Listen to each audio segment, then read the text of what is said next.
Я сам доброволец и как занимаюсь добрыми делами, помогаю людям. Родился я не один, я родился тройняшкой. В те времена, 80-е годы, вся Якутия, видно, слышала про рождение богатырской тройни. Это я из многодетной семьи. У меня 3 старших и 3 младших. 7 нас у родителей.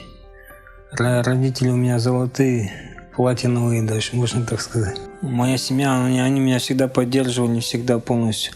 Я разбился, около пару недель полежал в коме, 5 операций на головной мозг, и череп у меня, кажется, не родной. После операции было тяжело вставать на ноги, заново я кушал, заново ходил.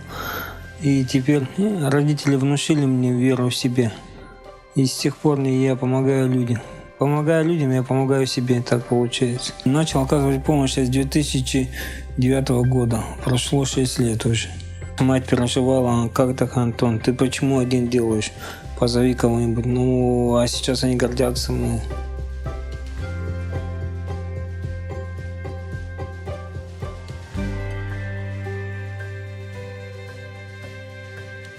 Раньше я работал в удачническом УГУКе УАО «Алроса», слесарем 4-го разряда. Заработная плата была за 80 тысяч рублей.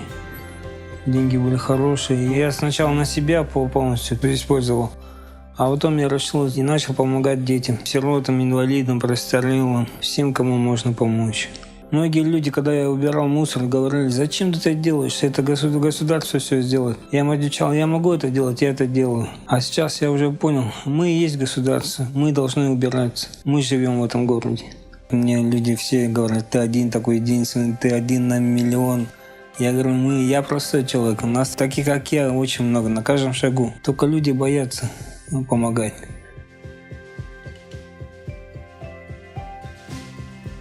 Сейчас я хочу запустить по России «Чернот добра». Это социальный проект, где каждый регион оказывает помощь другому региону. Такой же проект действует у нас по республике Саха-Якутия. В день города запустил проект 384 Якутск.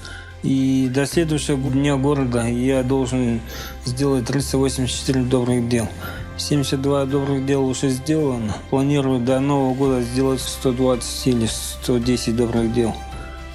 Я сильный, здоровый, я могу заработать деньги сам.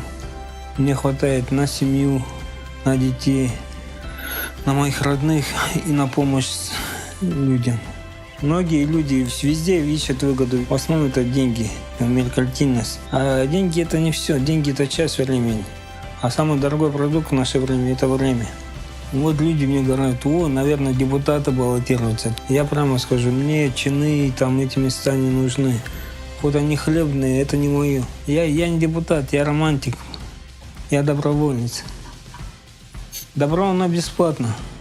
И добро понятно на всех языках мира.